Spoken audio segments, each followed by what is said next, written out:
যে শিশু থেকে বা ছোটবেলা থেকে তার কাছে মনে হয়েছে যে সে ছেলে অবস্থায় আল্লাহ তাকে বানিয়েছে, কিন্তু তাকে মনে হচ্ছে যে সে মেয়ে, এজন্য সে চাচ্ছে যে আমি একটা মেয়ে। তাহলে তারা কি বোঝাতে চাচ্ছে যে ছোটবেলায়, শৈশবে যদি তার মনে হয় যে সে ছেলে হয়েও তার মনে হচ্ছে সে মেয়ে, তাহলে সে মেয়ে। আচ্ছা, তাহলে কি আব্দুল মনে রাজ্জাক করে? ভাই, আব্দুল রাজ্জাক ভাই, আচ্ছা আমি যদি এখন মনে করি আমি বার্ড, তাহলে কি আমি বার্ড হয়ে যাব, পাখি হয়ে যাব?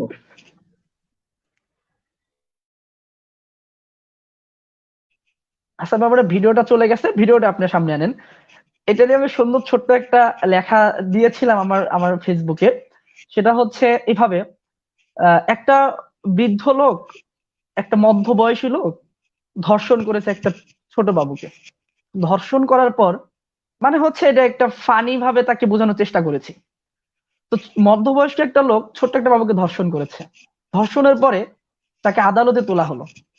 তো আদালতে যখন বিচারক তার বিপক্ষে রায় দিতে যাচ্ছে, তখন সেই ধর্ষক বলতেছে যে মাননীয় আদালত, প্লিজ আমার কথা আগে শুনুন, আমি আসলে কোনো অপরাধী না। কেন? কারণ আসলে আমি যদিও একটা মধ্যবয়স্ক লোক, কিন্তু আমি মনে মনে একজন শিশু। তো একজন শিশুর অপরাধ হতে পারে না, একজন শিশু ভুল করতে পারে, তো আমাকে অপরাধ দেবেন না, ঠিক আছে?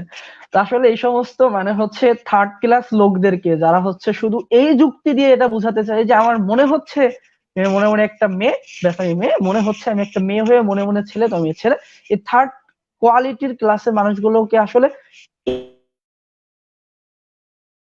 আলোচনা দিয়ে, যৌক্তিক আলোচনা দিয়ে বোঝানোর আমার মনে হয় না যে এটা যৌক্তিকতা কোনোটা আছে। যাই হোক, তো আমি